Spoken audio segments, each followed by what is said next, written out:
Okey, okey, okey. Okey tak? Okey, alhamdulillah. Suara okey. Okey. Kalau apa-apa Boleh. jadi kan Ustaz terus je on. Okey. Siap Okey, teruskan Ustaz. Okey, boleh start.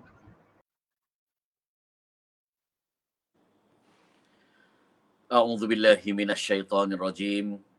Bismillahirrahmanirrahim. Alhamdulillahil qail. Alhamdulillahilladzi anzala ala 'abdihil kitab wa lam yaj'al lahu 'iwaja. Wa nusalli wa nusallim ala rasulihil qail. May yuridillahu bihi khaira yufaqihu fid din. Subhanaka la ilma lana illa ma 'allamtana innaka antal alimul hakim. Wala haula wala quwata illa billahil aliyil azim wa ba'd. Assalamualaikum warahmatullahi wabarakatuh. Alhamdulillah, syukur kehadrat Allah Subhanahu wa taala kerana pada malam yang berbahagia ini dapat sama-sama kita ke udara audio kuliah yang ditaja pada kali ini daripada Akademi Al-Quran Miftahul Jannah. Kuliah Isyak bersama saya Ustaz Dr. Zamri Mantap dalam membicarakan kepentingan Al-Quran dalam kehidupan. Jadi tuan-tuan, sila bagi isyarat kalau dapat melihat wajah saya dengan jelas dan mendengar suara saya dengan jelas, sila bagi sedikit isyarat sebagai tanda kita boleh meneruskan kuliah Isyak kita pada malam ini. Alhamdulillah clear nampak gayanya daripada audio kuliah sendiri, bagaimana yang lain. Jadi sebelum kita meneruskan, saya nak berpesan kepada tuan-tuan dan puan-puan yang rahmati Allah Subhanahu wa taala supaya kita memanjangkan apa yang Nabi pesan, iaitu ad-dal 'alal khair kafa'ilih. Penunjuk kepada kebaikan seperti mana pembuat kebaikan. Walaupun tuan-tuan tidak memberi kuliah Isyak pada malam ini hanya sebagai pendengar, tetapi apabila kita panjangkan, sharekan audio ini kat dalam FB group kita, kepada grup WhatsApp kita, kepada kawan-kawan kita, ya, kita seperti mana pembuat kebaikan, iaitu seperti mana pemberi kuliah juga, seperti mana pemberi ilmu juga. So pahalanya Allah bagi sama sebab menggalakkan manusia ini untuk menyebar dan memviralkan perkara-perkara kebaikan. So kita dapat selama mana orang tengok link yang kita sharekan, yang sebarkan dan dapat manfaat, berubah pula, beramal pula, kita dapat pahala macam orang beramal tersebut. Kita juga dapat pahala seperti mana kuliah. Murahnya Allah SWT dalam membuat satu sistem untuk memviralkan kebaikan. Satu sistem bukan sahaja untuk memviralkan kebaikan, untuk kita mendapat pahala viral yang berlipat ganda melalui menyebarkan usaha-usaha dakwah seperti ini. Oleh sebab itu tuan-tuan, tolonglah sharekan kepada kawan-kawan kita, grup kita, link pada malam ini untuk dimanfaatkan sebaik mungkin insya-Allah. Baik, tuan-tuan yang dirahmati Allah Subhanahu Wa Taala, sekali lagi saya menyatakan bahawa live audio kuliah pada malam ini ditaja oleh Akademi Al-Quran Miftahul Jannah, ya. Jadi kalau tuan-tuan sudi untuk memberikan sedikit sumbangan kepada Akademi Al-Quran Miftahul Jannah ini, bolehlah untuk berbuat demikian kepada akaun Maybank Islamik seperti mana yang tertera di skrin anda sekian. Baik. Tuan-tuan yang rahmati Allah Subhanahu Wa Taala, bagaimana kita zaman-zaman PKPP ini? Moga-moga P itu pemulihan, insya-Allah kita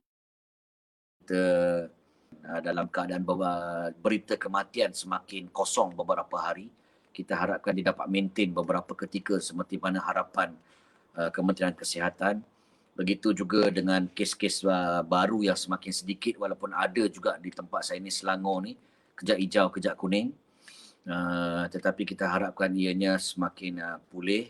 Moga-moga pemulihan ini kita dapat kembali kepada asal balik, walaupun dijangkakan norma baharu ataupun normal kebiasaan baharu kita ini bertukar sehingga lebih kurang tahun hadapan, tetapi kita mengharapkan dan bersangka baik dengan Allah. Moga-moga segalanya berlaku dengan lancar.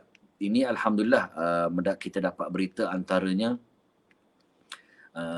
company saya pun telah buat war-war, antaranya Mantok Travel mengatakan haji tetap diadakan pada tahun ini, tetapi pada skala yang kecil.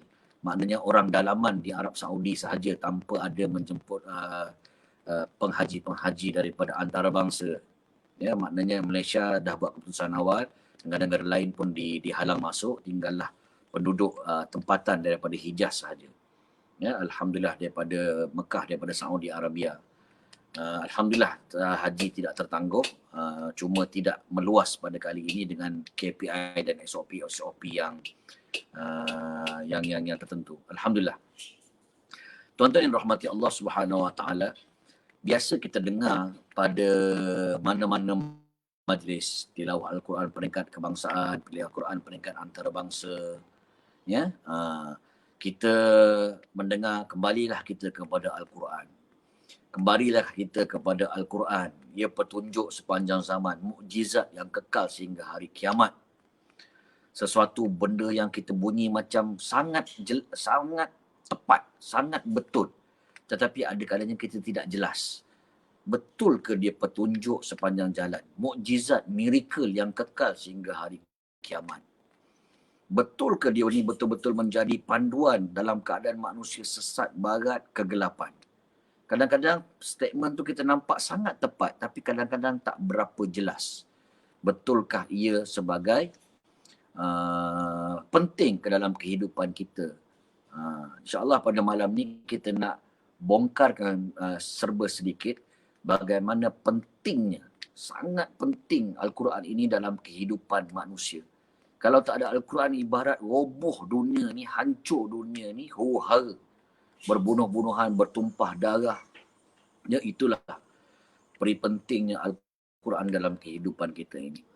Itu sebab sebelum saya pergi lebih jauh, kalau kita belajar fiqhul lughah, iaitu fiqh di sebalik bahasa, kadang-kadang kat dalam istilah agama ni dia ada beberapa yang disebut same-meaning, beberapa perkataan seerti.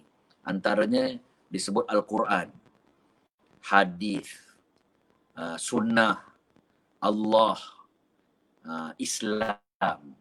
Ini semua dipanggil, walaupun ejaan dia berbeza-beza, tetapi maknanya membawa seerti. Sebagai contoh kita kata, marilah kita kembali kepada Al-Quran. Maknanya apa? Maknanya marilah juga kita kembali kepada sunnah.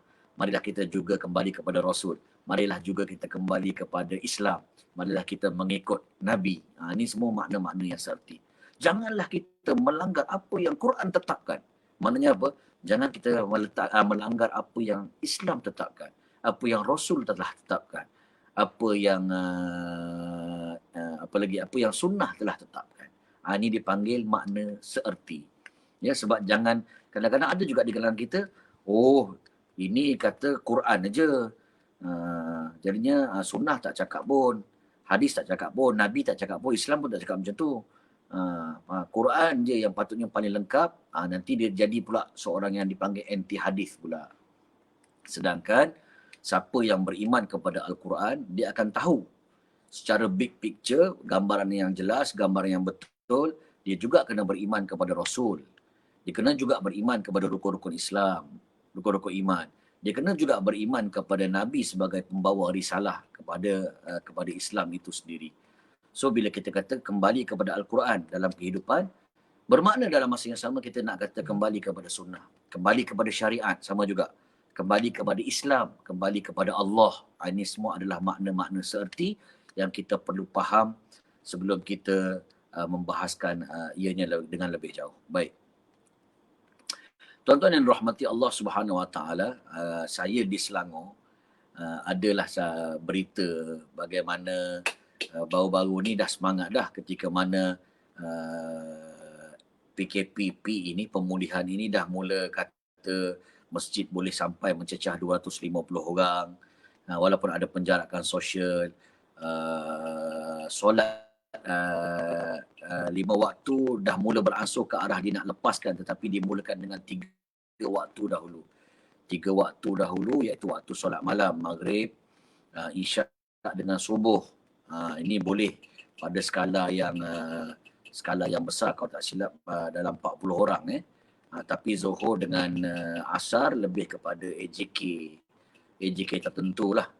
Yang dibenarkan azan dan sembahyang agak tertutup sikit. Tapi bila ke arah nampak nak baik tu, tiba-tiba ada beberapa kawasan yang kuning balik sebab ada kes baharu, tak banyak lah. Maka ditarik balik untuk solat malam yang 3 waktu tu, untuk boleh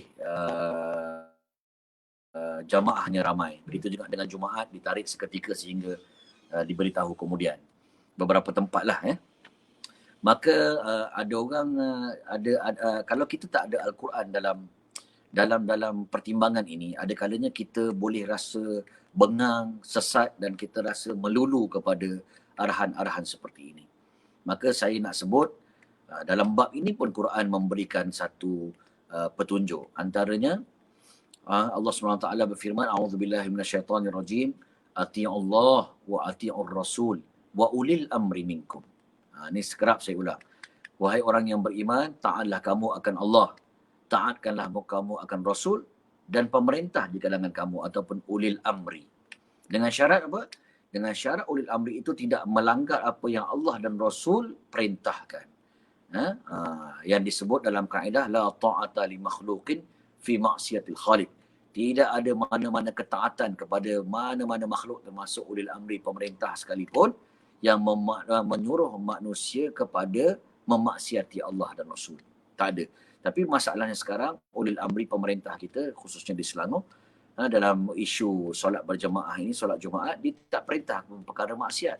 Bahkan benda tu ada asas kat dalam Al-Quran, ada asas dalam syarak dalam Islam kita, bahawa bila ada bahaya ataupun ketakutan tentang merebaknya sesuatu wabak, itu dinamakan uzur syar'i, ada alasan yang syar'i, maka ianya dibolehkan dan dibenarkan untuk kita tidak melakukan perkara tersebut dalam konteks kita solat berjemaah itu. Maka bagi siapa yang faham, sebenarnya bila kita menahan diri daripada melakukan ketaatan itu kerana ada sebabnya tadi, sebab syar'i, maka kita mendapat pahala taat ulil amri. Bukan senang nak dapat pahala tu. Tapi kalau kita sabar dan taat, kita dapat pahala taat ulil amri. Satu. Kedua, tuan-tuan yang rahmati Allah, kadang-kadang sekatan ini menjadikan kebiasaan kita itu dah tidak biasa. Maksudnya kebiasaan kita tu tersekat. Kelaziman kita tu tersekat. Ya. Tetapi ada hadis Bukhari. Hadis tu adalah sesuatu yang tally dengan Quran lah. Apa yang hadis cakap adalah bertepatan dengan Quran. Sebab Quran kata taatkan Allah, taatkan Rasul. Rasul ada mengatakan apa? Kalaulah dalam hadis Bukhari, kita dah biasa melakukan sesuatu ketaatan, kelaziman, tiba-tiba ketaatan itu tersekat kerana ada uzur-uzur syar'i, maka kita dapat pahala penuh melakukan perkara tersebut.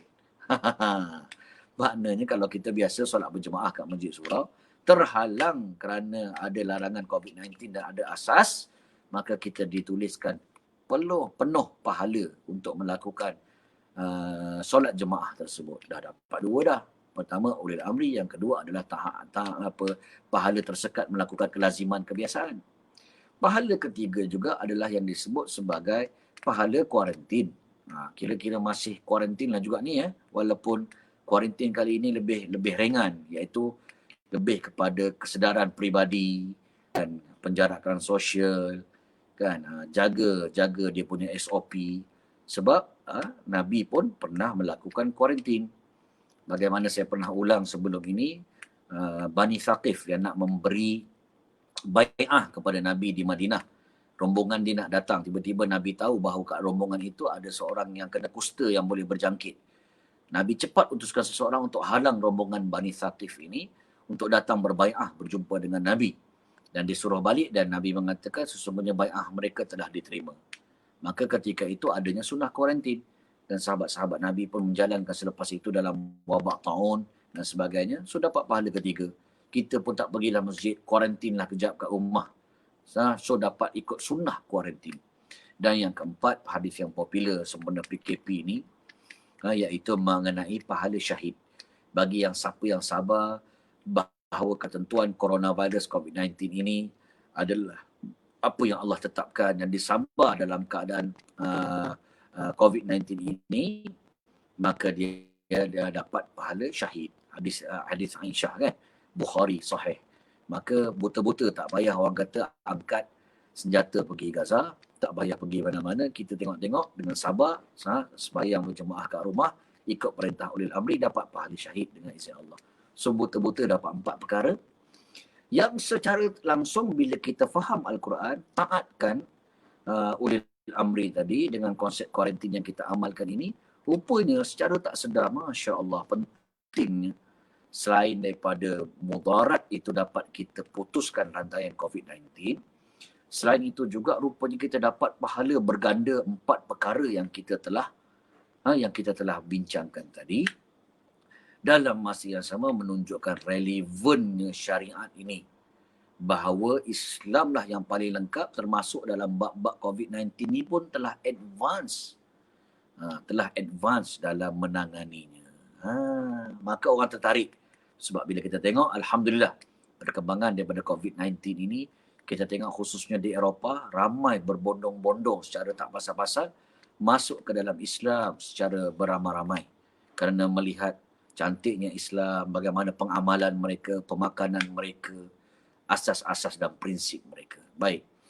Tuan-tuan yang rahmati Allah Subhanahu Wa Taala, daripada COVID-19 ini juga kita dapat tahu bahawa Quran ini, pentingnya ini, dia membimbing manusia, sebab kita tahu Quran, Islam mengajar umat dia ajaran yang sangat lengkap. Sebab disebut sebagai the way of life. Dia bukan ritual keagamaan semata-mata. Itu yang ditakrifkan sebagai orang barat menyebutnya religion. Kalau religion ini kadang-kadang terbatas kepada ritual keagamaan. Sembahyang, puasa, zakat, haji semata-mata. Kita nampak ritual itu dilakukan. Dan barat dan musuh Islam kadang-kadang tak takut pun bila kita sekadar melakukan ritual kita sahaja.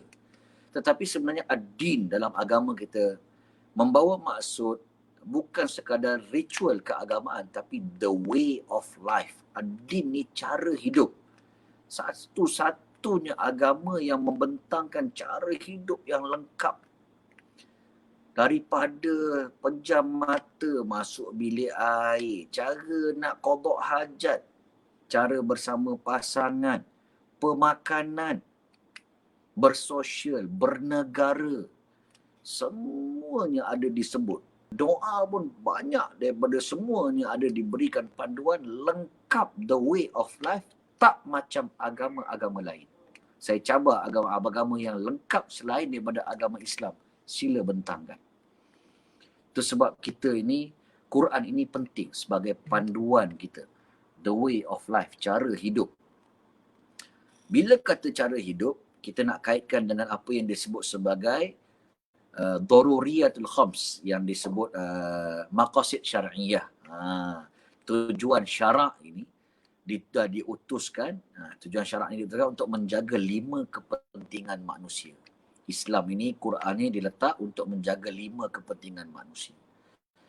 Mengikut Imam Syatibi dalam kitab dia Al-Muwafaqat, dia kata, dan imam-imam yang lain selain daripada dia juga, dia kata 5 perkara ni datang mengikut ranking, mesti ikut ranking. Yang pertamanya, syariat, Islam, Quran semua ni dia diletakkan untuk manusia ni sebagai hifzuddin, menjaga agama. Yang kedua barulah menjaga nyawa. Yang ketiga barulah menjaga akal, ikut ranking. Yang keempat barulah menjaga keturunan. Dan yang kelima menjaga harta. Harta yang terakhir sekali. Baik. Ada orang bertanya, Ustaz, kenapa mula-mula menjaga agama? Macam mana nak jaga agama kalau jiwa pun dah tak ada? Jiwa tak ada, manusia ni tak ada. Macam mana nak jaga agama? Ada orang bertanya macam tu. Kenapa agama mesti yang pertama? Baik. Tuan-tuan yang rahmati Allah Subhanahu Wa Taala. Pertama kita dah tahu tadi agama the way of life, cara hidup. Bermakna apa? Kita ni kalau lah ibaratnya terpelanting kat dunia ni tiba-tiba, tak ada manual kehidupan. Tak ada cara hidup yang diaturkan oleh Allah Subhanahu Wa Taala. Hura. Kan? Kita tengok Qabil bergaduh, berbunuh-bunuhan. Manusia ini sampai malaikat mengambil pengiktibaran sebelum menjadikan Nabi Adam AS, kau nak jadikan manusia ataupun makhluk yang berbunuh-bunuhan, bertumpah darah, sedangkan kami sentiasa bertasbih kepada 24 jam, ya Allah. Sebab itu banyaklah tafsiran, antaranya itu ramalan malaikat pada masa akan datang. Ada juga yang mengatakan malaikat-malaikat ini pernah menyaksikan ada satu kehidupan sebelum Nabi Adam yang memang makhluk tu berbunuh-bunuhan, mungkin di kalangan jin ke dinosaur ke, wallahu alam, kerana tak ada sistem yang begitu baik. Dia bolehlah saya umpamakan macam kita nak gunakan produk, tapi produk tersebut tak ada buku manual dia. Tak ada cara menggunakannya. Memang taklah kita pandai guna. Mesti ada manual dia untuk menyusunnya. Maknanya menjaga agama ni sebagai panduan untuk dunia ini boleh berfungsi dengan baik.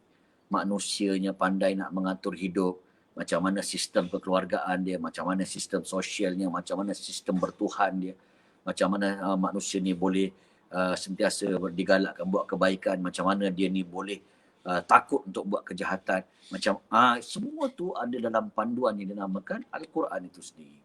Itu sebab dalam maqasid syariah yang pertama, hifzuddin, menjaga agama. Sebab dia panduan. Barulah bila manusia ni diutuskan ke dunia, dia tak teraba-raba. Dia tahu apa tujuan hidup dia. Dia tahu nak buat macam mana bila ada masalah. Bila mati nak buat macam mana. Bila bernegara nak buat macam mana. Kan nak makan minum, apakah panduan dia. Semua ada. Barulah relevan. Kalau tidak manusia teraba-raba bereksperimen, semua benda tak tahu. Baik, itu sebab Allah ketika mana menciptakan Adam, dia mulakan dengan ta'lim. Wa'allama Adam al-asma'a kullaha. Allah mengajarkan Nabi Adam tentang ilmu-ilmu keseluruhannya. Ada yang kata ilmu tu bahasa, ada yang mengatakan ilmu, ada yang mengatakan mustalahat ataupun istilah-istilah, ini pokok, ini buku, ini. Diajarkan. Sebab nak ceritanya manusia ni makhluk yang perlu belajar, perlu dipandu, kau tak tersesat. Barulah sesuai jadikan manusia dan terpandu, nampak? Barulah lepas tu bila manusia tu, ni falsafah dia lah susunan ranking tadi. Bila manusia tu dah ada panduan, barulah dia kena menjaga akal dia. Sebab akal ni lah yang membezakan manusia dengan malaikat dengan binatang. So dia kena gunakan akal dia ini digabungkan dengan syariat tadi, dengan agama tadi supaya kehidupan manusia sempurna. Lepas tu barulah dia menjaga dia punya keturunan supaya selamat. Sebab dah manusia dah makin ramai, dia nak berketurunan, ada sistem berketurunan pula supaya jangan berzina. Bila dah berzina pula apa yang nak dilakukan, macam mana sistem, kan? Semua tu disusun dan akhirnya barulah menjaga harta benda. Bila manusia dah makin ramai, harta benda pun makin banyak aset, macam mana nak menjaga perkara-perkara tersebut. Barulah sistem ini sesuai. Nampak Al-Quran ini, Islam ini mendepani dunia dalam semua aspek. Alhamdulillah. Baik. Baik, itu tuan-tuan yang rahmati Allah Subhanahu Wa Taala. Bagaimana ad-din ataupun agama ini, saya tegaskan Quran ini sebagai panduan, kitab manual kehidupan yang kita rasa kena penting. Ya, yang betul-betul kita kena jaga. Siapa tu? Fatimah Abdul Aziz. Alhamdulillah. Okey, semua baik. Cik Safi Abdul Rahim. Rahman. Baik. Tuan-tuan yang rahmati Allah Subhanahu Wa Taala, kita sambung sikit. Bila dah kita katakan Quran ini penting, kitab manual, mari kita tengok satu isu. Dia menjaga kehidupan manusia ini daripada sekecil-kecil perkara sehingga sebesar-besar perkara. Perkara kecil yang kita rasa penting, tapi ramai juga yang terabai. Kalau tak ada Quran, dia tak dapat petunjuk ni. Iaitu dia tak tahu tujuan hidup dia. Sama ada dia tak tahu betul tujuan hidup dia, ataupun dia lalai, buat-buat tak tahulah tu, ataupun lalai. Ini adalah satu disaster dan kerosakan yang besar. Quran awal-awal lagi dia nak cerita apa tujuan aku hidupkan kau ni manusia. Tetapi ramai yang kadang-kadang tak sedar, ataupun tak tahu, ataupun lalai. Bila lalai, dia tak ubahlah macam binatang yang berempat kaki. Apa Allah sebut? Dia ada telinga tapi tak mendengar, ada mata walau ainun la yubsiruna biha, lam adhanun la yasma'una biha. Kan? Walau qulubun la yafqahuna biha. Ada mata, ada telinga tak nak dengar, mata tak nak pandang, tak nak melihat dengan baik, hati tak nak cuba memahami. Maka akhirnya ketika itu Allah sebut di hujungnya apa? Ulaika kal an'am. Mereka tak ubah seperti mana binatang ternak. Nampak penting tak? Bila kita betul-betul tak menjadi manusia seperti mana yang Allah arahkan dalam kitab manual dia, standard kita sebenarnya sama je macam binatang ternak. Balhum adall. Ada kalanya mereka lebih teruk daripada binatang. Tiba-tiba standard kita manusia yang paling agung, malaikat pun kalah asalnya. Jadi khalifah kat muka bumi ni, standard dia macam binatang. Binatang pula Allah bagi satu perumpamaan, binatang ternak. Tu dia orang Kedah kata. Kalau tuan-tuan pernah pergi dekat pasar borong yang jual ayam kat dalam sangkak tu, ayam hidup yang ada bulu lagi tu, Masya Allah. Ya, kita akan tengok bahawa perumpamaan Allah tu memang padu, memang tepat. Pasal apa? Pasal ayam ternak ni, bila kita buka nak sembelih dia kat pasar borong, nak keluarkan daripada raga plastik tu, ni pisau dah talar dah ni. Tapi dia muka toya je. Muka selamba je. Tak bertindak, tak bergerak. Kalau bergerak pun bergerak sikit-sikit je. Pasal apa? Pasal apa dia tak bertindak? Dia akan berfikir, kalau Dan lari kan tobang kan, tak makan, tak dapat Dan makan dodak. Kalau Dan duduk kat dalam ni, paling tak pun terjamin dodak Dan 3 hari sekali dapat Dan makan. Kalau lari ni tak dapat kan, biarlah Dan kat sini yo. Padahal tuan tu dah sembelih, dah standby pisau nak sembelih dia. Dia hanya fikir perut dia. Fikir dodak dia saja. Orang Nagori kata. Bukan sekadar tu tuan-tuan yang rahmati Allah, bila tuan yang nak sembelih tu cuba nak rampas dia, dia hanya gerak sikit-sikit je. Dia tak nak terbang, tak nak lari pun. Sebab dia fikir apa? Kalau aku lari kan, nak lari jauh-jauh, dah lah dodak tak terjamin. Malam ni pula aku nak tunggang siapa pula, tak dapat nak menunggang. Tadi mula-mula dia fikir perut dia tuan-tuan. Ini kali ni dia fikir bawah perut dia pula. Tuan-tuan, Masya Allah, ini ada satu pukulan yang hebat kepada kita manusia. Kalau tak jelas tujuan hidup kita, kita sama macam binatang 4 kaki, binatang ternak. Hanya fikir tentang perut dan bawah perut. Perut dan bawah perut. Faham tuan-tuan ya? Perut ni kita fikir apa nak makan. Kerja pun fikir nak dapat makan, nak dapat perut, nak makan sedap. Fikir perut aja. Fikir nak makan apa je, menu sedap aja. Perut. Malam hari bagi yang dah berkahwin, fikir nak menunggang gaya macam mana. Gaya 69, gaya pumping, gaya, tuan-tuan. Minta maaf tuan-tuan. Maka ketika itu Allah kata sebiji macam binatang ternak tadi. Ulaika kal an'am balhum adall. Ada kalanya mereka lebih dahsyat daripada binatang ternak. Sebab binatang ternak pun tak LGBT pun. Tak LGBT babe. Masya Allah. Tiba-tiba manusia tak kenal jantan betina dah. Ayam ternak kat pasar borong tu pun tahu jantan betina. Dia hantam tuan-tuan.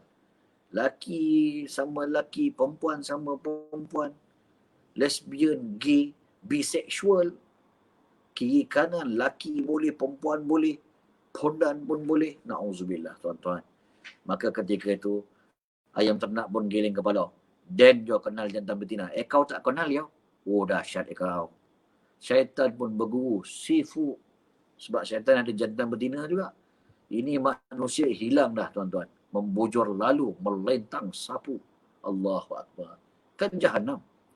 Memang Jahannam dalam rekod sejarah manusianya, pupus manusia. Bukan sekadar pupus manusia tak boleh beranak. Bahkan dihinggapi pula penyakit yang pelik seperti mana AIDS yang membunuh manusia. Dan ini adalah satu hakikat yang kita tak boleh nafikan bagaimana kajian Kementerian Kesihatan, peningkatan virus HIV AIDS di Malaysia ini bertukar daripada zaman 80-an, 90-an, daripada dulu banyak melalui perkongsian jarum suntikan, dadah. Bahkan sekarang ni dah ada advance, tak main suntik-suntik, main telan aja, pil, main sedut aja, dah berubah kepada yang tinggi daripada penjangkitan AIDS ini adalah hubungan sejenis, fakta. Maka ini adalah satu benda disaster. Bila manusia tak tahu tujuan hidup dia, tak sedar ataupun tidak diingatkan lalai, dia terus bersikap macam binatang ternak. Maka Quran dalam isu yang kecil ini, bukanlah kecil tapi besar sebenarnya, memberi asas untuk kamu hidup kat dunia ini, dibagi tujuan sebagai ujian. Ya, kadang-kadang saya tak minta, kadang-kadang kita kata, saya tak memilih pun untuk masuk kat dunia ni, tiba-tiba terlahir pula kat dunia ni. Kita rasa macam kita dipaksa rela. Ya, memang dipaksa rela, dipilih sebenarnya oleh Allah. Tetapi Allah pilih ni untuk diuji kita. Ya, diuji. Diuji ni ada kebarangkaian, mungkin boleh berjaya, mungkin tidak boleh berjaya. Seperti mana firman-Nya, Allazi khalaqal maut wal hayah liyabluwakum ayyukum ahsanu amala. Kami jadikan kamu daripada tak ada kepada ada, daripada mati kepada hidup. Liyabluwakum, untuk kamu kami uji. Siapakah di kalangan kamu yang paling baik responnya? Ya, kadang-kadang ujian yang datang pada kita berbentuk musibah, isteri, suami, anak-anak, harta benda, bos, semua yang Allah jadikan kejadian itu sebagai ujian. Allah tak tanya ujian yang datang pada kita tu hari-hari, tapi Allah nak tengok respon kita kepada ujian tersebut. Dia nak respon yang terbaik. Macam mana nak respon yang terbaik? Ikut panduan. Ikut panduan yang Al-Quran, yang Islam, yang Nabi telah jelaskan. Maka bila respon kita terbaik, maka berjayalah kamu. Bila respon kita tidak baik kepada ujian-ujian dalam kehidupan kita, kita bisa sahaja ataupun boleh sahaja jadi gagal dalam ujian sepanjang kita hidup kat dunia ini. So hidup ini seluruhnya adalah ujian. Anak, pinak, harta benda, rumah, tempat kerja, umur, kesemuanya adalah ujian. Ini Allah bagi penerangan kepada kita, bagi panduan. Okey, maka dalam ujian itu kita kena berperanan sebagai dua. Ini balik basic balik tuan-tuan. Berperanan kepada dua tujuan Allah jadikan kita. Selain daripada nak uji, dia nak kita jadi dua benda ini.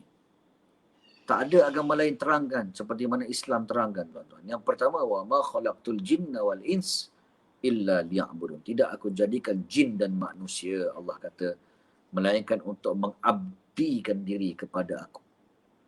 Menyembah akan aku, beribadah kepada aku. Semua tafsiran-tafsiran tu boleh masuk sekali. Sebab apa? Sebab tuan-tuan kita ni mengantuk pun tak boleh tahan. Nyawa, benda yang paling berharga antaranya, selain daripada Islam dan iman tu confirm, kalau nyawa tak ada tuan-tuan, apa pun tak jadi. Nak live malam ni pun tak boleh.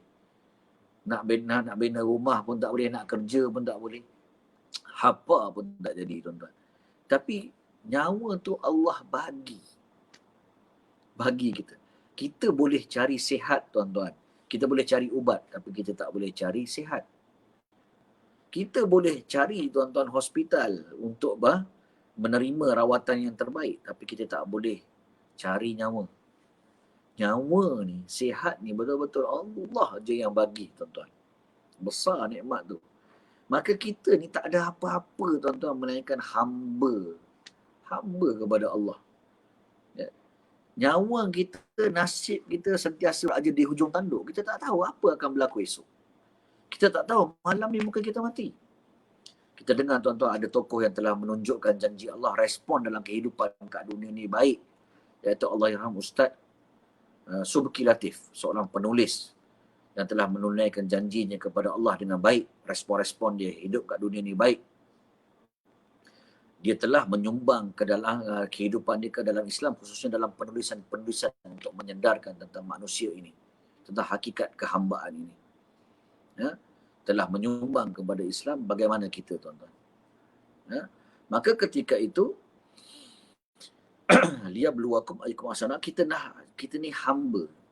Kita kena tahu, kita bila kata hamba, apa yang kamu makan, standard hamba ni Hamba akan jawab, aku makan apa yang Tuhan aku bagi makan dan apa yang Tuhan aku benarkan aku makan. Wahai hamba, apa yang kau pakai? Aku pakai apa yang Tuhan aku bagi aku pakai dan Tuhan aku benarkan apa yang aku pakai. Itulah standard hamba. Sebab kita hakikatnya adalah hamba kepada Allah. Tak ada apa. So kita ni duduk kat dunia ni ujiannya hendaklah tunduk. Dah kata hamba, hamba tunduk segala apa yang Allah perintahkan dalam syariat dia, untuk beribadah, untuk patuh kepada syariat, undang-undang dia. Semuanya yes, bos. Yes. Kenapa saya tak boleh kata tak yes? Kenapa saya tak boleh kata no? Sebab saya adalah hamba. Nyawa pun tak boleh cipta sendiri. Sihat pun tak boleh nak cipta sendiri. Ikan pun tak boleh nak cipta sendiri yang kau makan. Oksigen pun tak boleh nak cipta sendiri. Air hujan pun tak boleh nak cipta sendiri. Kan? Oksigen pun yang kamu tak boleh nak cipta. Dunia pun tak boleh nak cipta. Kentut pun tak boleh nak tahan. Mengantuk pun tak boleh nak tahan.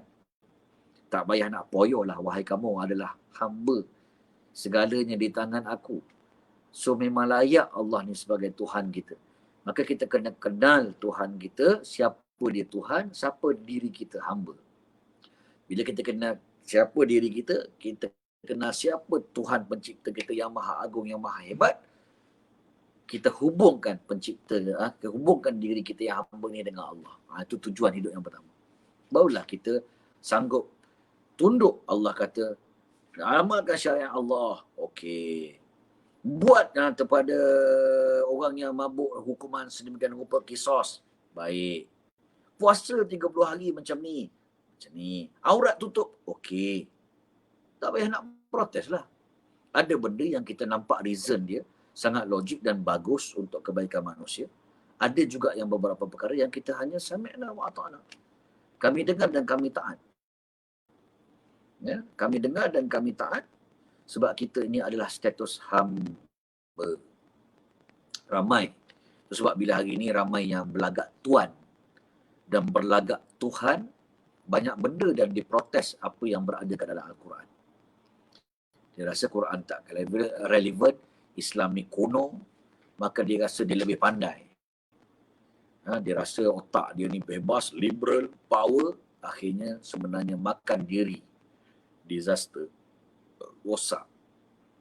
Itu sebab Barat sekarang ini antaranya walaupun kita rasa mereka maju, teknologinya, pemikirannya, tetapi mereka ini, kata para ulama, tak ubah seperti mana bangkai yang tak bernyawa. Ya, dia bangkai yang bernyawa lah, bangkai yang bernyawa. Dah tak ada apa dah yang mereka, dah tak ada apa yang mereka dapat manfaat. Bangkai dah ibaratnya. Tapi masih ada nyawa lagi, mujur manusia. Sebab mereka ni sangat rosak dalam sistem ketamadunan manusia. Sebab hilang Tuhan. Sebab hilang Tuhan. Kita tengok Jepun maju pun okey. Bersih, hormat orang. Kan? Apa lagi? Punctual waktu, teknologi maju. Tapi Jepun top 3 bunuh diri paling tinggi kat dunia. Sebab mereka hilang kepada motif yang dinamakan hari pembalasan akhirat, hutang Allah. Maka kita nak bawa kepada dunia yang maju pada sekarang ini, khususnya Barat, bahawa kita ada Tuhan. Kita adalah hamba. Selagi mana kita berlagak Tuan dan berlagak Tuhan, tidak berlagak seperti mana lagaknya hamba, kita akan sengsara dalam ujian hidup kat dunia ini. Itu sebab Barat sekarang ini, sistem kekeluargaan dia rosak, musnah, sampai sanggup memberikan anjing mereka harta warisan. Lebih percaya anjing berbanding anak sendiri. Pasal apa? Sebab anak sendiri pun anak zina. Dia bukan nak anak, tapi dia berzina sampai terkeluar anak. So kasih sayang tu tidak ada. Nak bunuh anak mungkin ada akta-akta yang lebih pelik. Melarang mereka untuk membunuh bayi. Akhirnya lebih percaya untuk mewariskan harta warisan kepada anjing peliharaan. Itu sistem keluargaan mereka yang dah roboh. Ya. Sistem sosial, Masya Allah, zina merata-rata. 20 tahun lepas saya selalu kongsikan fakta ini. Dr. Yusuf Al-Qaradawi menyebut 2/3 rakyat Amerika adalah anak tidak sah taraf. 20 tahun lepas. Tuan-tuan bayangkan tahun 2020. Berapa ramaikah sistem sosial rakyat Amerika yang daripada anak zina. So anak zina ini melahirkan satu institusi keluarga yang sangat rapuh. Sampai barat terpaksa perlu buat apa? Hari ibu, hari bapa. Sebab mereka tak faham apakah konsep ibu dan bapa. Kalau ada pun terpaksa adakan satu hari khusus untuk menghormati ibu, untuk menghormati bapa. Tetapi mereka sebenarnya runtuh institusi kekeluargaan dia, runtuh institusi sosial dia. Kita tengok bagaimana Arab sebagai contoh. Bila tak ada jiwa hamba, tak nak taat kepada apa yang Islam letakkan, apa yang Quran letakkan. Mereka adalah taik Arab. Tak boleh menyimpan keuangan, bergaduh dalam rumah tangga akibat Arab, keuangan yang tidak terurus dan sosial yang bunuh-membunuh, langgar. Dan mereka seolah-olah tidak ada jalan penyelesaian kepada arak dan zina ini. Sedangkan itulah yang merosakkan akal, merosakkan harta benda, merosakkan keturunan. Tetapi mereka gagal ketika mana tiada jiwa hamba kepada Allah yang telah mengaturkan dunia ini, sistem dia, tapi kita tak nak dengar. Maka ketika itu bila berlagak Tuan dan Tuhan, tidak berlagak jadi hamba. Tak lulus ujian. Siapa nak terangkan tentang benda ni kalau bukan Quran? Siapa nak terangkan benda ini kalau bukan daripada hadis, daripada sunnah-sunnah yang Nabi tunjukkan? Ya, nampak macam benda remeh tapi sangat penting. Kalau orang betul-betul clear bahawa kehidupan dia ini adalah hamba, maka dia akan menjadi lebih mulia daripada malaikat. Apa dalilnya?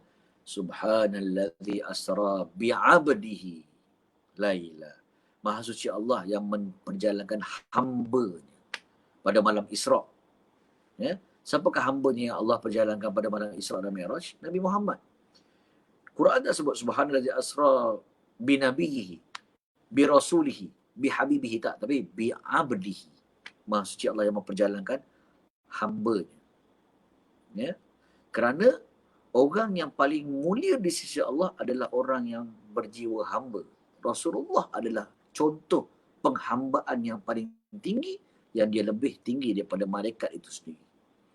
So kalau kita berjiwa lagi hamba, bertuhankan hanya sanya Allah, tunduk patuh segala syariat perintahnya, maka kitalah yang terbaik. Kitalah yang paling cemerlang dalam ujian hidup kat dunia ini. Ada agama lain cerita macam tu? Kau ada? Nampak? Baik. Tujuan hidup yang kedua, bila kita kata hamba tunduk, patuh, minta pada Allah, lemah, kebergantungan tinggi kepada Allah, kita ada satu lagi. Ya? Satu lagi tujuan hidup yang namanya khalifah. Wa idh qala rabbuka lil malaikati inni ja'ilun fil ardi khalifah. Ya, aku berkata kepada para malaikat ketika mana nak menciptakan Adam, aku benar-benar nak menjadikan kat muka bumi ini khalifah. Khalifah ni apa dia? Nah, kita ringkaskan sahaja, iaitu iqamatud din wa siyasatud dunya bih. Menegakkan ad-din, agama Allah, dan mengurus takbir dunia ini dengan ad-din, dengan agamanya, dengan acuan Allah, dengan perintah Allah. So bila tujuan khalifah manusia ini nak ajak manusia semua yang lain tunduk kepada Allah, dia kena ada usaha. Itu dia falsafah dia. Dia kena ada sumbangan, dia kena ada usaha, dia kena ada kerja. Kalau hamba tadi lebih kepada tunduk, patuh, minta, hamba. Tetapi khalifah ini kita beri imarah, korban. Beri sesuatu. Beri sesuatu untuk apa? Untuk manusia ini kesemuanya akhirnya tunduk kepada agama, tunduk kepada Quran, tunduk kepada Islam. So caranya macam mana? Caranya dengan al-amru bil ma'ruf wan nahyu 'anil munkar. Itu dia. Mengajak manusia pada ma'ruf, ialah ajak buat benda-benda baik. Dalam Islam ni benda-benda baik banyak. Dalam urusan kehidupan, daripada sekecil-kecil perkara, daripada rumah sampai negara.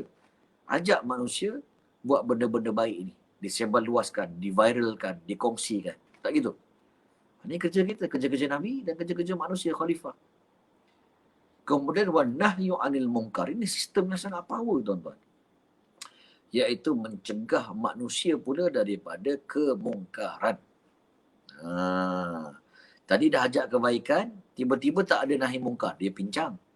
Macam mana ada guru yang mengajar kat sekolah, tiba-tiba tak ada guru disiplin. Pincang. Macam mana ada syurga, tiba-tiba tak ada neraka, tuan-tuan. Pincang. Bayangkan sekejap. Akhirat nanti ada syurga je, tuan-tuan. Tak ada neraka. Agak-agak macam mana? Huru-hara tak dunia sekarang ni? Huru-hara, tuan-tuan. Sebab apa? Sebab orang berbunuhan, curi barang orang. Tak apa, curi je. Syurga, babe. Tak apa, langgar orang je, mabuk-mabuk pun. Syurga. Tak apa, berzina je, ambil je barang orang. Syurga. Nampak? Hancur tak dunia ni? Sebaliknya kalau ada neraka je, pun susah juga, tak ada syurga. Dia tak balance. Allah jadikan sistem tu kat dalam Al-Quran ni cantik. Kalau ada neraka je, tak ada syurga, manusia jadi putus asa, bunuh diri juga. Alah, kau kiam mulai buat apa, turut-turut bengkak dahi. Neraka, babe. Tak payah nak sedekah, buat ibadah korban ni semua tak payah. Neraka. Kan putus asa orang baik. Tak payah nak tolong orang, tak payah. Tolong orang ni, tolong orang miskin, fakir miskin, apa semua menyumbang ni, neraka. Putus asa, tuan-tuan, manusia nak buat kebaikan. Bunuh diri akhirnya. Tetapi Allah jadi keseimbangan dunia ni mesti ada amar ma'ruf, adanya nahi mungkar. Adanya guru mengajar, mesti ada guru disiplin. Adanya negara, mesti ada kuat kuasa. Adanya syaitan, adanya malaikat. Adanya syurga, ada juga neraka. Maka nahi mungkar ini adalah sistem yang membalankan. Sebab ya, ramai manusia yang boleh diajak kepada kebaikan melalui audio kuliah, ceramah. Ya, tetapi biasanya ada segelintir yang jenis tak makan saman. Sebab apa? Sebab dia makan pizza, tuan-tuan. Golongan yang segelintir yang jenis tak makan saman yang kadang boleh mempengaruhi orang-orang ni, dia jenis tak boleh dengar melalui kuliah. Dia tak boleh mendengar melalui nasihat yang baik, tak boleh dengar melalui cara debat. Dia kena cara penguatkuasaan. Kena penjara, kena ikat, kena sebat. Ini baru memberi pengajaran kepada orang macam ni, baru dia faham. Dan menjadi juga pengajaran kepada orang-orang yang lain yang nak buat kejahatan. Maka memang imarah lah dunia ini dengan kebaikan. Nak buat jahat, sama-sama pakat kita cegah perkara tersebut daripada kejahatan. So imarah tak dunia ni? Imarah dengan kebaikan, dengan semuanya taat kepada perintah Allah, kejahatan pun tidak ada. Nampak? Ini basic sebenarnya untuk sistem asas kepada manusia. Kenapa aku dijadikan ujian? Ujian ini supaya lulus dengan cemerlang, bertindaklah sebagai hamba Allah. Bertindaklah juga sebagai khalifah. Hamba Allah sebagai kita yang kerdil, meminta hamba. Tetapi sebagai khalifah kita memberi, mengimarahkan usaha-usaha dunia ini dengan usaha amar ma'ruf dan nahi mungkar. Kerja ini adalah kerja yang dibuat oleh para Nabi alaihi wassalatu wassalam, dan menjadikan siapa yang menjalankan kerja khalifah amar ma'ruf nahi mungkar ini dekat muka bumi ini, dia menjadi khaira ummatin ukhrijat linnas. Dia menjadi sebaik-baik manusia yang dikeluarkan bagi bangsa manusia. Dan kerana menjaga amar ma'ruf nahi mungkar. Yang Cik Abu Bakar kata jelas. Okey, saya jelaskan lagi, tuan-tuan, kepentingan Al-Quran ini dalam isu yang telah saya hintkan sikit tadi. Iaitu mengenai langgar mabuk lah, isu mabuk, tuan-tuan, sampai mati, menyebabkan kematian. Ada tak agama lain sebagai contoh membicarakan sedetail agama seperti mana Islam ataupun Quran menyatakan? Quran menyatakan a'udzubillahi minasyaitonirrajim walakum fil qisasi hayatun ya ulil albab. Adalah pada hukum qisas yang aku telah letakkan kat dalam Al-Quran ni, kat dalam Islam ini sebagai kehidupan. Tuan-tuan, qisas ini bahasa mudahnya adalah bunuh balas. Patutnya bila kita dah bunuh balik orang, apa pula hidupnya? Lagi banyak kita bunuh orang kerana kecuaian yang dilakukan, lagi banyaklah orang mati. Kenapa Allah katakan dia adalah hidup? Inilah panduan Quran yang wow sebenarnya. Penting. Pertama, memang kita dah tahu tadi ibarat gagal dalam menyusun ataupun mencegah budaya arak yang merosakkan mereka. Mereka paling kuat pun kata, janganlah memandu ketika mana mabuk. Sekian dimaklumkan. Sampai kawan-kawan ataupun student-student saya kadang-kadang pergi UK, pergi Ireland. Ireland ni legend tempat arak, mabuk kan. Kata Ustaz, Muhammad Salih ni nampak je macam Thai bersos jadah, bertamadun siang hari. Tapi malam hari hilang tamadun Ustaz. Kita pun tak faham apa maksud hilang tamadun. Dia orang ni Ustaz, ya Allah. Malam hari Thai arak. Duit tak boleh menyimpan. Bila dah mabuk tu pula, kencing merata-rata, muntah merata, tombok orang, rogol orang, pecahkan kereta. Tapi apa yang kerajaan Amerika boleh buat? Paling kuat kata, janganlah memandu ketika orang mabuk. Sekian dimaklumkan. Itu je. So, masalah mereka tidak diselesaikan melalui root dan akarnya.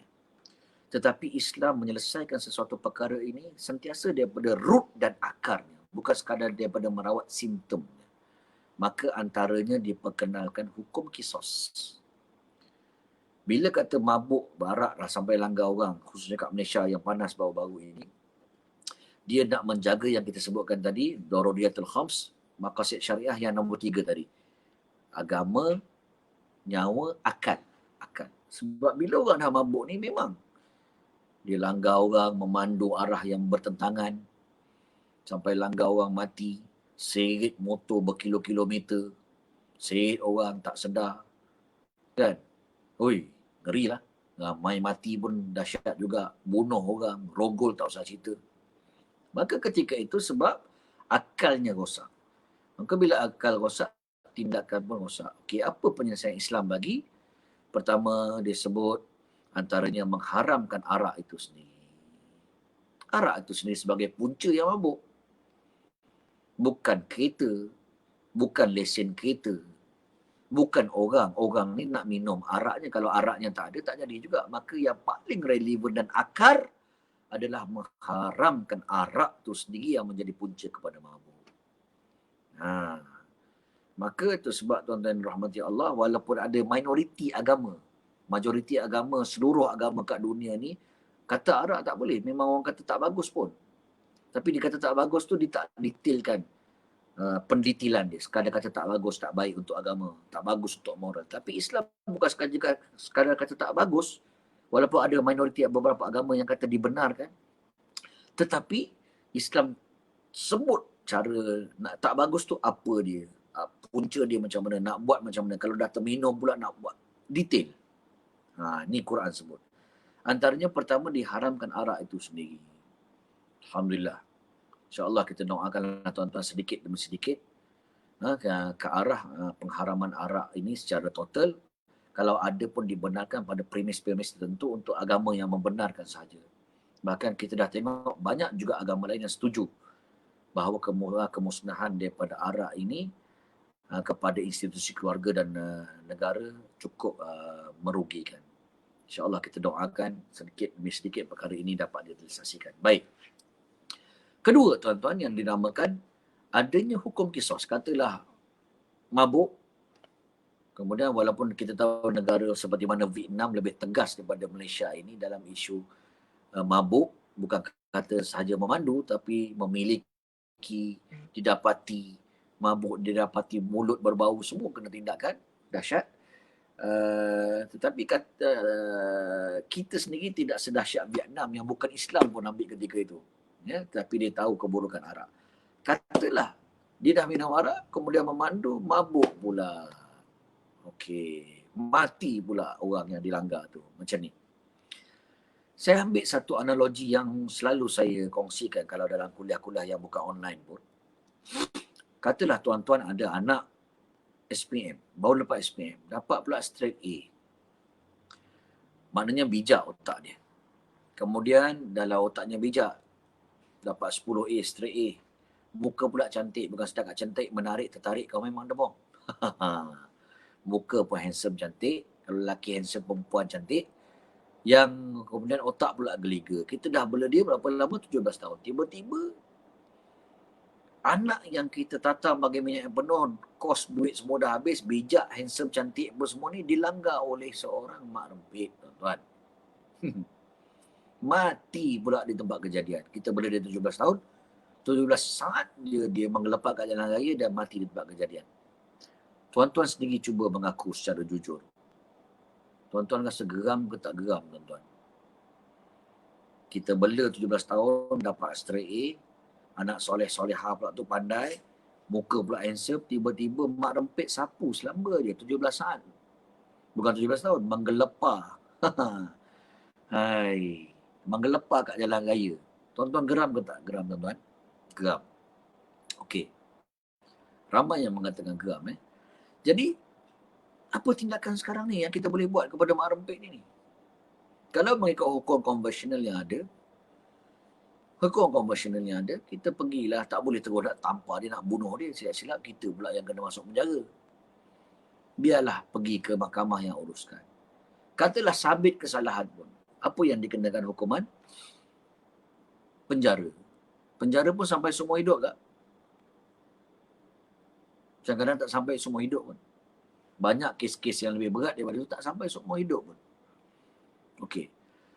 Adakah kita puas hati? Tak puas hati. Ramai yang mengatakan tidak puas hati. Begitulah juga tuan-tuan rahmati Allah, katalah kita tak puas hati, kita pun pergilah ke mahkamah, buat rayuan dan sebagainya. Tiba-tiba menang pula lagi kes sebab tak puas hati dengan hukuman penjara, mungkin ditambahkan denda. Soalan, duit denda yang mak rempit ataupun keluarga dia kena bayar tu bagi pada siapa? Bagi kepada kerajaan. Kerajaan letak kepada hasil kerajaan. Kotlah kita naik turun mahkamah, bayar lawyer, duit dah habis banyak. Duit tu dapat pada kita, boleh tahanan juga. Tapi dibayar duit itu kepada pihak yang bukan direct kepada kita. Kalau ada pun mungkin tak begitu banyak. Maka adakah kita puas hati? Tak puas hati. Inilah hukum konvensional manusia yang lemah pemikiran dia, yang tak percaya kepada hukum Quran. Tapi kalau kita menjalankan hukum Quran yang disebut sebagai kisos, yang hayatun ya ulil albab, yang hidup bagi orang yang berfikir, kalaulah anak kita mati tadi dilanggar mak rempit, kita ada dua option. Option yang pertama, kita boleh bunuh balas balik mak rempit tadi dengan kebenaran hakim lah. Maklumlah, anak kita dah bela lama 17 tahun. Kan, pandai pula tu, handsome pula tu tuan-tuan. Tiba-tiba mak rempit sapu mudah-mudah je mati. Tak boleh jadi ni, kau geram ni. Kita dibenarkan bunuh balas dengan kebenaran hakim. Barulah puas hati. Tak adalah cerita jadi macam berdendam 7 keturunan macam Mahsuri. Ya, okey tuan-tuan. Katalah kita ni berhati malaikat. Alah ustaz, yang dah mati tu matilah. Saya tak nak anak saya mati, ada pula orang lain yang mati. Tak apalah, keluarga kami maafkanlah dia ni. Itu lebih bagus. Itu sebenarnya lebih bagus. Tapi jangan kata penjenayah mak rempit tadi dilepas tangan. Dia terus free, gembira, naik motor lagi kan. Perempit pula lagi, bebas terus, hilang kes. Tak. Dia dalam kategori hukum kisos ini disebut sebagai al-qatlu syibhu amdin, iaitu bunuh yang menyerupai sengaja. Bunuh memang tak sengaja. Kalau bunuh sengaja ni, membunuh menggunakan alat yang boleh membunuh. Pistol, pisau. Tapi bunuh yang tak sengaja ni adalah bunuh yang menggunakan alat, antaranya alat yang tidak boleh membunuh. Motor bukan alat untuk membunuh. Motor alat untuk membeli kangkung dekat pasar sebagai contoh. Tiba-tiba salah gunakan motor itu untuk membunuh, langgar orang sebab mabuk sebagai contoh kan. Maka ketika itu tuan-tuan yang rahmati Allah Subhanahu Wa Taala, bunuh tidak sengaja ini walaupun telah dimaafkan oleh keluarga, dia kena bayar diat, pampasan. Nilainya 100 ekor unta ataupun nilainya. Kalau dinar dia, saya lupa dah. Tapi dinar tu agak fix daripada zaman dulu sebab nilai dia ditambat pada nilai emas. Kalau tak silap saya dalam 200 dinar begitulah. Kalau unta dia 100 ekor unta. Kalau seekor unta katalah RM5,000 contoh. Kalau 100 ekor unta, RM500,000. Tu kena denda pampasan sebab membunuh dengan tidak sengaja dalam bracket cuai. Maka ketika itu 500,000 ini, lebih kurang lah ya, kena dibayar oleh keluarga mangsa, dibayar ke keluarga mangsa yang dilanggar oleh mak rempit tadi. Maknanya mak rempit tadi beserta keluarga dia kalau tak mampu kena bayar 500,000 kepada keluarga mangsa yang dilanggar oleh mak rempit tadi sampai mati. Puas hati tak puas hati? 500,000 babe boleh set up bisnes baru. Ya. Kalau tadi hukum konvensional duit ni bagi kepada apa? Kepada kerajaan, kepada negara. Tetapi kalau kita mengamalkan kisos hukum Islam yang Quran letakkan, kita kalau dapat maaf pun dapat pampasan 500,000 betul. 500,000 ni tak ganti dengan anak kita yang mati. Betul, takkan ganti. Tapi at least menghilangkan rasa sengsara, menghilangkan rasa gundah gulana dan ada sedikit pampasan sebagai ganti kepada keluarga mangsa dan menghilangkan ketidakpuashatian yang mungkin boleh berlarutan. Maka tuan-tuan yang rahmat Allah, hukum yang berat ini menjadikan penjenayah lepas ni betul-betul berfikir, mana aku nak cari 500,000 babe. Maka orang tak berani lagi nak buat kecuaian melalui melanggar orang kerana mabuk dengan sengaja dan dilepaskan dengan hukuman yang ringan. Mereka akan berfikir-fikir dan berwaspada betul supaya tak nak lagi langgar orang dan bunuh orang sesuka hati. Maka akhirnya manusia ramai lagi yang selamat nyawa dia. Itu yang disebut hayatun, hidup.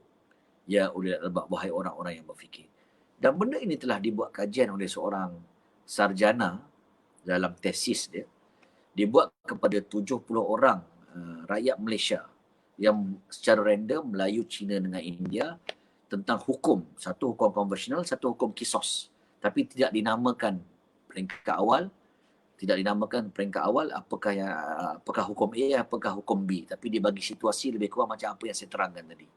Satu konvensional, hukuman sebegini rupa. Satu lagi hukum X, dinamakan X. Begini, boleh bunuh balik dan boleh dapat pampasan 500,000. Daripada Melayu, Cina dan India yang dibuat kajian itu, soal selidik itu, 69 menyokong hukum X yang mereka tak tahu apakah X tu. Yang kemudiannya diterangkan iaitu itulah dia hukum kisos. Maknanya Melayu, Cina, India kalau faham betul, mereka lah orang yang pertama yang akan sokong. Bahkan kat Malaysia ni kita tak jumpa mak rempit di kalangan Cina dan India. Yang banyak membunuh orang mak rempit ni tuan-tuan, Melayu lah. Saya rasa kalau betul-betul dia aplikasi hukum kisos ini, Melayu Cina lah yang paling nak sokong sekali. Bahkan dia boleh dapat duit pampasan 500,000, boleh set up bisnes baru. Ya. Hanya daripada 70 orang tu seorang je yang menyokong hukum yang dinamakan konvensional. Itu pun bila dikaji balik, bila ditelefon balik, rupanya pakcik tua. Pasal apa? Pakcik tua tu, dia bagi borang konvensional itu, dia semua pangkah satu. Dia malah nak jawab ke mata gabung ke, wallahualam. Bila ditanya balik, pakcik, orang lain semua jawab kebanyakannya hukumnya X ni, yang pilihan nombor 2, B ni. Tapi pakcik seorang ni yang pilih yang hukum A, hukum konvensional. Saya nak tanya, sebelum saya nak tanya ni, saya nak nyatakan yang hukum yang ramai pilih, majoriti 69 tadi, hukumnya kisos. Adik-beradik hukum hudud yang ada kat dalam Quran. Pakcik ni pilih yang konvensional pula. Kenapa pakcik pilih pilihan nombor 1 ni? Pakcik ni punya respon, pakcik ni daripada kecil dulu sentiasa dilatih untuk pilih nombor 1 dan tempat pertama. Jadi pakcik nampak nombor 1, pakcik tanda semua. Rupanya dia rabun. Yang lain sokong yang dinamakan hukum kisos. Ataupun ialah kisos seperti mana yang kita bincangkan tadi. Nampak? Quran membawa kehidupan kepada hukum sosial manusia yang sekarang ini giat dibahaskan tentang pemandu mabuk ini. Ya tuan-tuan, maka daripada sekecil-kecil perkara tujuan hidup, manusia teraba-raba apakah tujuan dan step kerja buat aku kat dunia ni sebelum mati, sehinggalah kepada isu kenegaraan dalam mengatur sistem sosial manusia ini, semuanya diterangkan kat dalam Al-Quran. Jelas, detail dan begitu relevan sehingga akhir kiamat, sehingga akhir hayat kita tuan-tuan. Jadi saya rasa inilah benda yang boleh dibebelkan sikit pada malam ini mengenai kepentingan Al-Quran dalam kehidupan. So bukan kita sekadar fikir sembahyang, puasa, zakat, haji, ritual yang popular bagi umat Islam. Bukan saya kata tinggalkan benda tu pun jalankan juga dalam penghambaan diri kita kepada Allah. Tetapi bila kita faham the way of life, kehidupan yang balik kepada Quran, kepada Islam, maka kita takkan nampak lagi peri pentingnya Quran ini sebagai panduan kepada kehidupan kita yang sangat diperlukan. Tidak boleh tidak kita nakkan panduan ini. Itu baru sikit saya sebut pada kali ini. Belum lagi cerita macam mana fitnah akhir zaman yang semakin huru-hara sekarang ini, kekeliruan, apa panduan, semuanya sebenarnya ada ke dalam Al-Quran. Ya? Wa fassalnahu tafsila. Kami tafsirkan dan detailkannya semuanya secara detail ke dalam Al-Quran, ada petunjuknya. Mungkin pada masa yang akan datang, yang masa yang lain, insya-Allah kita akan ada peluang untuk kita ke udara lagi untuk membincangkan tajuk-tajuk yang seumpama dengannya. Kalau ada cik-chat ataupun soalan daripada tuan-tuan sidang pendengar sekian, bolehlah diutarakan. Dan sementara tu saya nak umumkan sekali lagi bagaimana tuan-tuan boleh menyumbang kepada keberlangsungan audio kuliah ini sumbangan infak Maybank Islamic seperti mana yang tertera tu atas nama Fastaqim Global, akaun rasminya, akaun rasmi untuk audio kuliah. Dan tuan-tuan juga boleh menyumbang kepada Akademik Al-Quran Miftahul Jannah, ya, pada nombor yang tadi telah disebutkan juga. Ni yang tertera ni, Maybank 562964500372 atas nama Mendiu Exclusive Resources. Ya, ini yang menaja audio kuliah pada malam ini, Akademik Al-Quran Miftahul Jannah.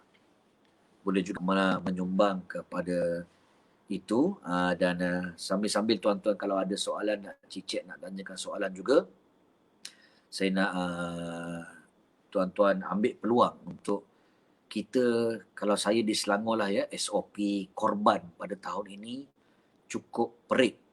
Tempat-tempat awam biasa, markas-markas biasa dah tak boleh nak buat korban melainkan masjid dan surau. Dan masjid surau pula mesti dapat kebenaran. Ada dia punya SOP-SOP yang saya kira di Selangor lah ya, agak ketat tuan-tuan. Dan ada, saya difahamkan beberapa surau dah tak sanggup dan angkat tangan untuk melakukan korban dengan SOP yang telah ditetapkan itu agak sukar dan tidak memenuhi kemeriahan seperti mana tahun-tahun yang lalu. Maka saya juga di Mantop ada membuat korban di luar negara, ya, khususnya di Mekah. Sebab kita tahu tuan-tuan, Mekah ini segala ibadahnya bukan sahaja sembahyang di Masjidil Haram dapat 100,000 kali ganda, tapi mengikut Ibn Hajar Al-Haythami, termasuklah mantan mufti Saudi Ibn Baz, mengatakan segala kebaikan, ketaatan, ibadah yang dilakukan kat Mekah semuanya dilipat gandakan 100,000 kali ganda. So saya ada membuat di Mantop juga, iaitu korban di Mekah. Kita sangkakan korban kat Mekah ni macam mahal tuan-tuan. Tak, rupanya kambing kita boleh dapat bawah daripada RM500. Ya, seekor kambing RM485. Ya, di Mantop, bersama korban di Mantop, bolehlah tuan-tuan untuk berkorban di Mekah, dapat seekor kambing dengan gandaan pahala, insya-Allah kita harapkan 100,000 kali ganda. Boleh juga nak buat akikah kat situ. Dan sebenarnya kita bukan saja buat kat Mekah, kita buat juga kat Afrika, dekat Malaysia, dekat Kemboja, hampir seluruh dunia lah. Tuan-tuan pilihlah. Cuma saya seronok untuk tuan-tuan berkorban kat Mekah itu. Kalau berniat untuk melakukan korban bersama saya, bolehlah untuk telefon dan WhatsApp dapatkan keterangan dan iklannya ke nombor hotline Mantop, iaitu 019 2707 303. Saya ulang, 019 untuk hotline Mantop ya, 019 2707 303 untuk berhubung dengan saudara Amin bagi merealisasikan ibadah korban pada tahun ini yang mungkin sukar dia berlakukan di Malaysia. Nak tukar cara dekat luar negara dengan pahala yang lebih, alhamdulillah. Begitu juga dengan ganjaran yang lebih dengan harga yang sangat berbatuan. Dan memang orang-orang miskin di Mekah sentiasa ada sepanjang tahun, dan terdiri daripada pelarian-pelarian dunia-dunia Islam daripada Yaman, daripada Rohingya, daripada Bangladesh, memang sentiasa ada sampai hari kiamat. Itu sebab fidyah termasuklah dam tidak boleh keluar daripada Mekah, semuanya dibagikan kepada golongan-golongan yang sentiasa ada kat Mekah ini. Boleh juga dibagikan kepada mereka yang sangat memerlukan dengan ganjaran yang besar kepada nombor yang telah saya kongsikan tadi. Baik, saya rasa kalau tak ada soalan-soalan yang dikemukakan ataupun pertanyaan chat, saya rasa cukup sekadar itu sahaja. Moga-moga tajuk yang kita bincangkan pada malam ini dalam Kuliah Isyak memberi manfaat kita bersama. Lama-lama pun ngantuk juga tuan-tuan. Jadi itulah nombor seperti mana yang saya nyatakan tadi, 019-2707-303 saudara Amin, untuk segala korban dua negara bersama mantap di Mekah, di Malaysia, termasuklah di Afrika dan di Kemboja. Kesemuanya ada, tapi saya seronok untuk war-warkan supaya tuan-tuan boleh berkorban dengan seekor kambing yang sangat murah di Mekah bersama mantap, insya-Allah. Ya, 019-2707-303 boleh hubungi saudara Amin. Nak dapatkan iklan dia juga, insya-Allah tuan-tuan, link dan iklan dia pun boleh hubungi saudara Amin ni, insya-Allah.